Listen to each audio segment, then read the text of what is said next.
and welcome back to the lecture series on fiction, epics, novels and poetry. We are discussing genealogy, a study of genres. So, talking about the impurity of genres in practice, we have to understand that generic distinctions are superficial, although the classical and the neoclassical periods were both obsessed with generic fixity or compartmentalization of genres in practice.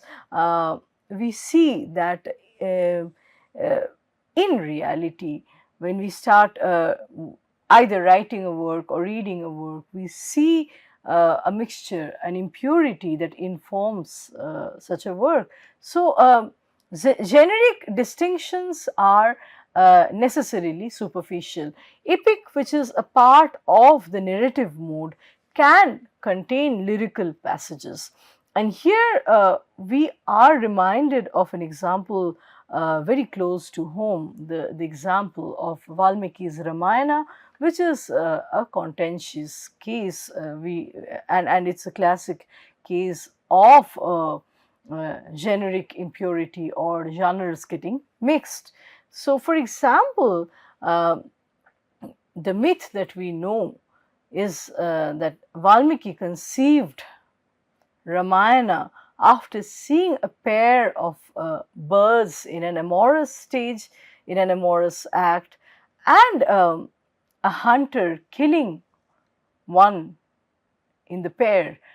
And this sorrowful sight, sight of death of one of the birds in the act of amour, in the act of love, caused an emotion of shock or grief inside Valmiki. And this shock or soka reverberated in the form of sloka or verse. So, what he feels as soka or shoka is reflected, is echoed in the form of a verse, also called sloka. So, Ramayana is, as we know, a supta padabadhya, laybadhya versification. So, it has its own style of versification.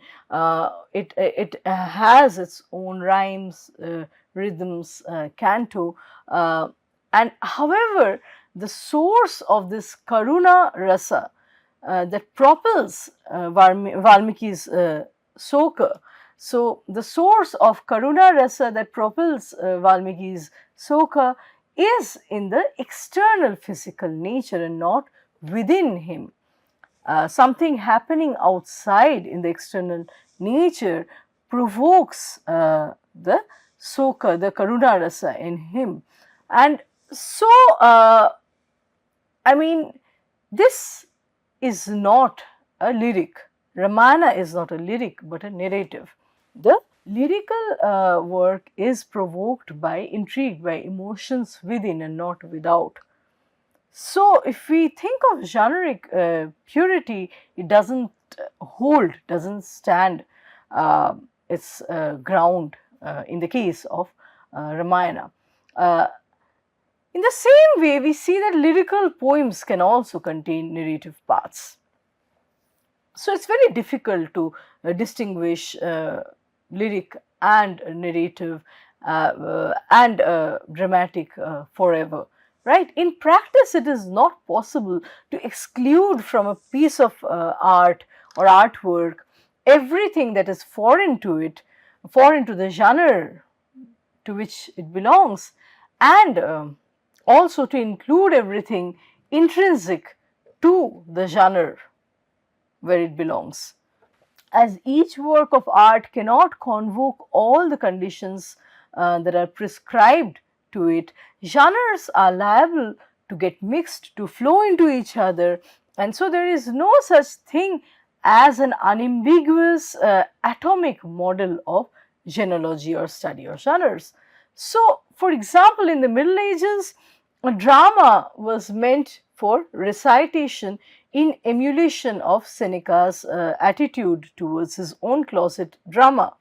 Here we are talking about the Senecan tragedy, which is a body of 9 closet dramas written by Seneca, a first century Roman Stoic philosopher, in blank verse. Right now, these were not meant for enactment, but mainly for recitation. So the line between drama and lyric once again is very blurred here. While ancient drama contained lyrical passages, ancient literary theory distinguished between lyrical poetry, which expresses personal emotions and feelings and are typical in the first person, and elegiac poetry, which laments the death of a public figure such as a king or even that of a loved one.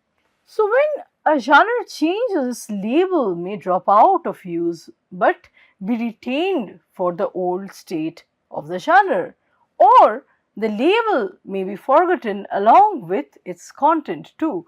So, labels may also confuse because of changes within a genre. So, genre has all these cases of contamination, contamination being a historical situation where two genres are conflated by similarly pronounced or similarly spelled terms.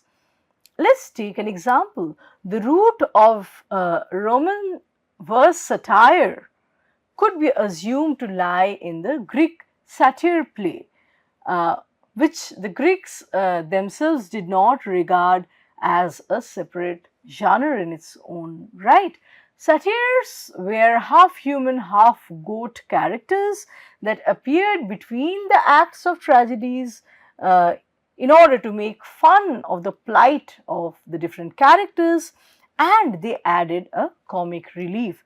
So, from that satire play, the term travels, takes on its own journey and goes on to become something else. Roman verse satire, completely different from the original sense in which satire play has been used or understood. So, medieval comedy is liable to be not only non dramatic but also not funny. So, we talk about comedy in medieval period not in the sense of comic. It shares few characters with ancient and Renaissance comic forms, colloquial style, a happy outcome, and the presentation of an imago vitae are some of the features we are looking at. On the other hand, the use of the same term comedy for the Divine Commedia and the Comedy of Errors are in very different sense. In each case, the significance changes and it could cause a confusion. So, with new techniques, genres get further dissolved and hybridized. Through incorporating new perspectives, modern writers break out of conventions, and so prominent literary works partake of different genres in different degrees, and from this, new genres further evolve. So, we have to understand that certain genres churn out of specific social and natural conditions and ethos, which cannot be replicated uh, onto another time space, and so they cannot, there is no universality of these genres. Think of two such cases. One is Mahakavya, the other is haiku poetry. So, haiku is a 9th century Japanese poem that typically comprises 3 short lines without a rhyming scheme. So, through the use of morals or sound unit, haiku poem looks at any ordinary act, any mundane act that is happening in the natural world. But at the deeper level, beyond this observation, haiku poem is also talking about existence. It is intrinsically set in the nature and the culture of Japan from which it is born.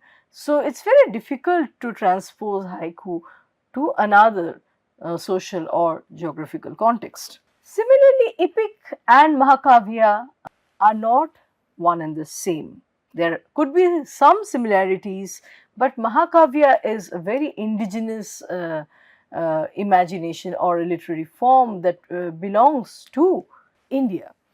So that belongs to and that greatly draws inspiration from the ethos of ancient Indian literary aesthetic style and literary aesthetic treatise that we have. So epic and Mahakavya might have a lot in similar, but Mahakavya also departs from epic in a certain sense. It is very indigenous and particular to the ancient Indian aesthetics, uh, literary imagination, literary essence, and very and it greatly draws inspiration from ancient Indian metaphysics. So, epic reflects the establishment of a particular clan or dynasty, and it allegorizes history and celebrates national unity. That is at the heart of any epic. An epic's purpose is to depict the picture of the communal life from a past time and to construe a sense of nation through it. So, on the other hand, Mahakavya is formed when the author is able to transcend his personal conditions, become a communal entity, and the author is transcending not only personal conditions but also, you know, individual thoughts, individuation in terms of thoughts and interests, and thereby entering universality by acting in harmony with the goals of a larger community, communal well-being. Bhamaha, who is a 7th century Sanskrit poet, describes Mahakavya as a narrative that essentially should have all the rasas, and that's where Mahakavya is very specific, like I said, to the Indian aesthetics, Indian metaphysics. So, Mahakavya is a narrative that has all the rasas or sentiments present in an artwork: Shingar, Hasya, Karuna, Rodra, Veer, Bhayanak, Bibhatsya, Adbhut, and the corresponding bhavas or emotions that are invoked in the enjoyer of this art. These different bhavas are Rati, Hasa, Soka, Krodha, Utsaha, Bhaya, Jugupsa, and Vishwaya.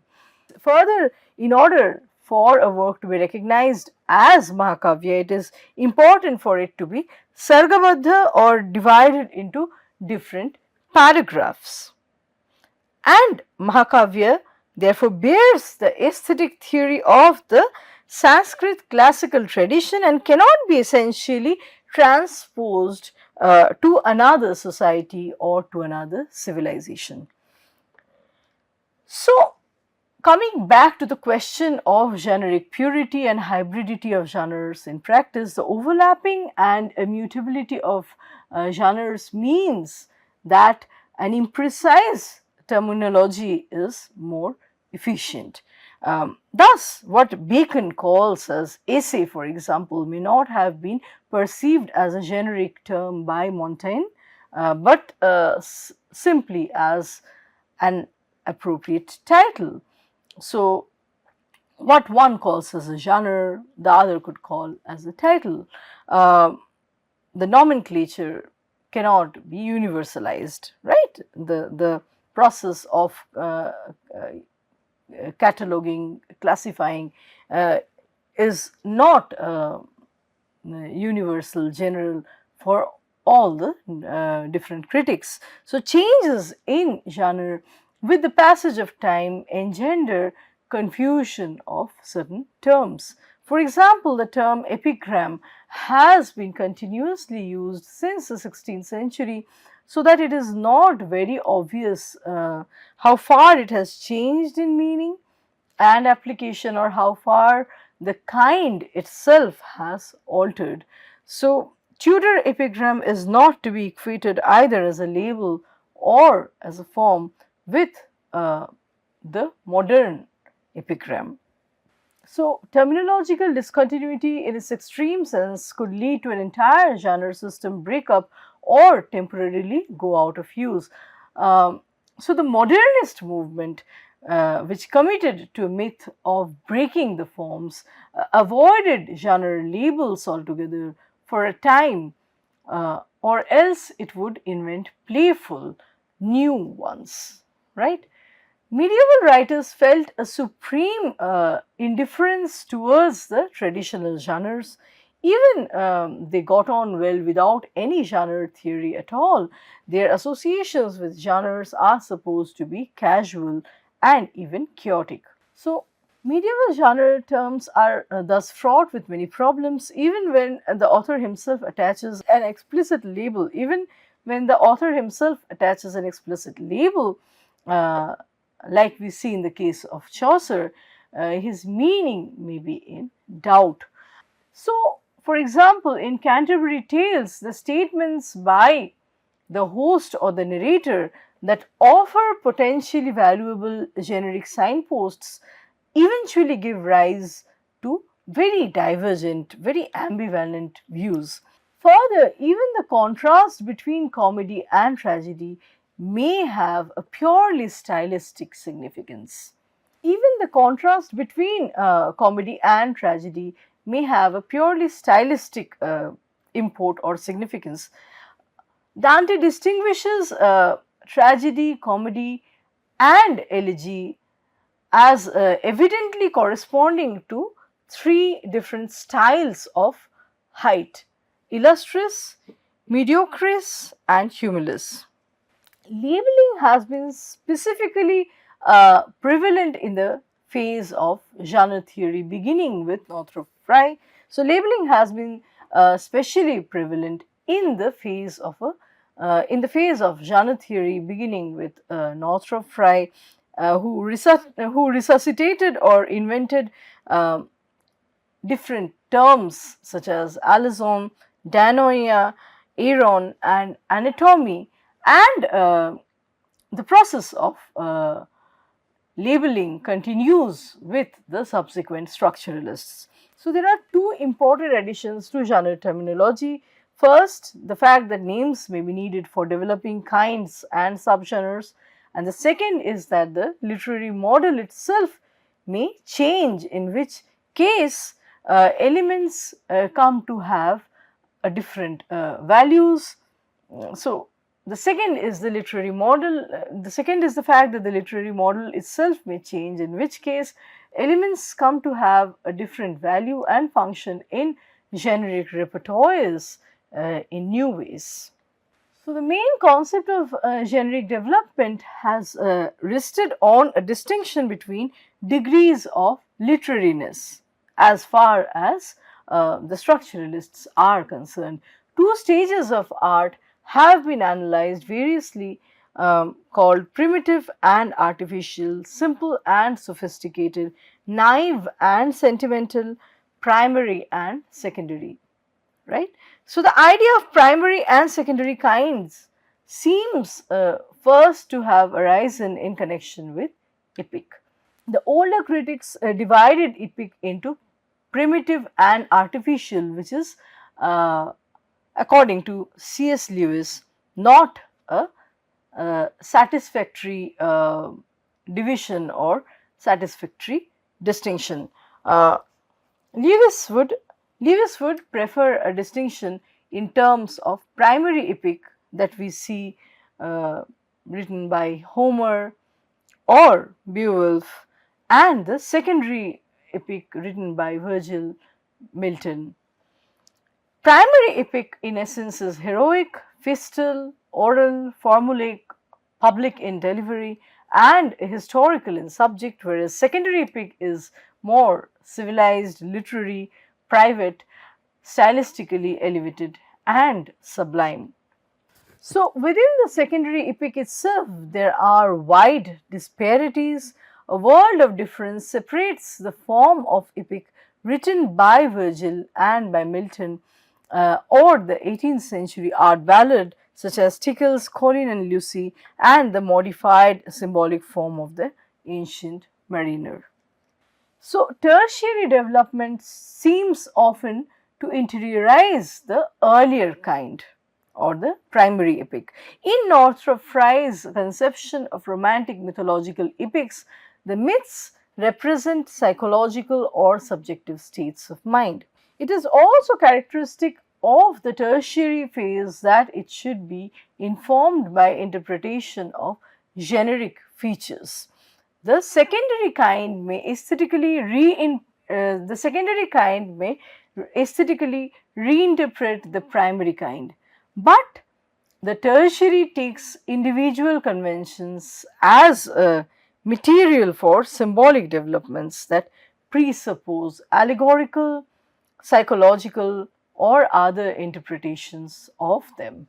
A few generic transformations that suggest their diachronic character and their role in literary historical studies or literary history includes the transformation of romance by the heroic mode to produce the heroic romance or romantic epic. Examples would be Orlando Furioso or the Fairy Queen. Then the development of the picaresque as a counter-genre to escapist chivalric romance. Henry Fielding's assembly of the repertoire of the panoramic novel, Tom Jones, for example, from a comic transformation of prose romance together with picaresque, heroic, romantic epic, and other elements. Scott's assembly of the repertoire of the historical novel. Here we are thinking of Waverley through romantic and historical transformation of the regional novel. And then the transformation of the period novel by modal extension from the existentialist novel of ideas, as in the case of Jean Fowles's The French Lieutenant's Woman. So, transformations of genres can be identified with a range of processes such as topical invention, combination, aggregation, change of scale, change of function, counterstatement, inclusion, selection, and generic mixture. Topical inventions such as student life was a well-established minor topic of the novel long before the university novel subgenre emerges. Such topical innovations seem to characterize, perhaps this is because they involve a turning from interest in form to interest in matter.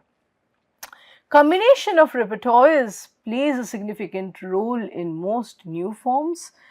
This becomes most obvious at the assembly stage. So, for example, the Elizabethan masque combines mummery, masquerade, pageant with entertainment. Another different additive process is aggregation, which leads to several complete short works being grouped in an ordered collection, such as the songs in a song cycle or the ballads in a ballad opera.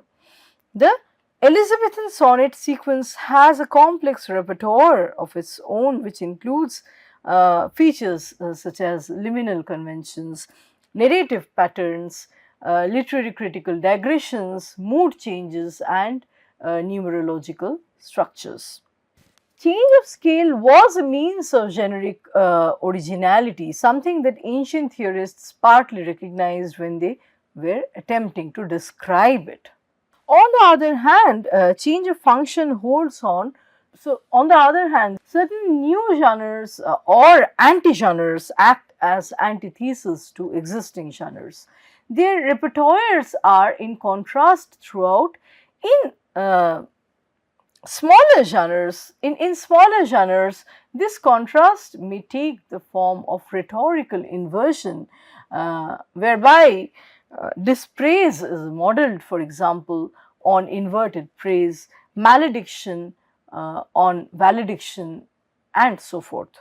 Formation of new genre happens through inclusion. It could be inclusion taking place when one literary work may enclose another within it. If the inset form becomes conventionally linked with the matrix, a generic transformation has taken place. So, inclusion is found in all literary periods in a wide variety of genres. Eclogues early included inset songs or narratives, and they were themselves inset in the romances of uh, Sannazaro and Sidney. In one type of an epithalamion, there is a recursive inclusion, a nuptial song within a nuptial song. So, Antonio Minturno emerges as a chief proponent of mixture. His enthusiasm for mixture shapes entire l'arte poetica. And l'arte poetica regularly discusses both pure and mixed versions of kinds. So, for example, pure satire is followed by comic and tragic satire. Minturno is sometimes vague about uh, what constitutes this mixture, right? So, Wordsworth's approach to genre is freshly analytic, although when he treats mixture, it is with a view of classifying. He lists four modes or molds or classes, and then he adds, to quote Wordsworth, out of the three last, here he is talking about idyllium, didactic, and philosophical satire, has been constructed as a composite order. Northrop Frye treats fiction as bound together by four chief standards: novel, confession, anatomy, and romance. And a mixture is simply a matter of combining these four regardless of the external structure. So, in Frye's words, the six possible combinations of these forms all exist. The most obvious sort of generic mixture is the outright hybrid, where two or more complete repertoires are present in such proportions that no one of them can dominate the text. Sonnet and epigram often gave rise to bicorporate forms during the Renaissance. So, in comparing the sonnet with neighboring genres such as epigram, canzone, and ode, critics such as Robertello, Lorenzo de Medici, Pigna, Tasso, Dubelle, and Sebile stressed the resemblances between sonnet and epigram in terms of brevity, point, amorous topics, metrical pattern. In English, both Sidney's and Shakespeare's sequences achieve some of their most individual effects through hybridity. Astrophel and Stella has several sonnets. Hybrid genre involves playing of two generic styles against one another. Sometimes this playing could happen in concert, sometimes in opposition. So, sonnet epigram hybrids were formed, broadly speaking, in two ways. Epigram topics and style could be introduced in sonnet form, or the structure could be divided externally between the two genres, sonnet and epigram. So, English tragicomedy is another form of great interest which remains under discussed. So, Eric Orbach interprets tragicomedy as the happy result of backwardness. By backwardness, here he is referring to the influence of antiquity that had not misled Elizabethan dramatists into a false separation of the styles. Cyrus Hoy stated that irony provides strategic common ground between tragedy and comedy. Hoy prefers satiric tragicomedy and regards the earlier phase as superior. Incongruity between professions and behavior was extreme both in tragedy and in satiric comedy. Comedy could throw the tragic action into high, albeit grotesque relief by providing a burlesque commentary. So, generic mixtures need not be full blown hybrids. In fact, it is more usual for one of the genres to be only a modal abstraction. So it is more usual for one of the genres to be only a modal abstraction with a token repertoire. Allegory had a remarkable vogue in late antiquity and in the Middle Ages. Northrop Frye distinguishes continuous and intermittent allegory, but comes to the conclusion that, to quote him, allegory is thus not the name of a form or a genre, but of a structural principle in fiction, unquote. Allegory's extension to a wide variety of kinds was common during the Middle Ages and has understandably given rise to its description as a dominant form. Epigrammatic mixture is in connection with structural inclusion and hybrids. The diastole of epigram can be discerned in Herrick's Hesperides. This greatest of English epigram sequences accommodates features of an astonishing variety of genres.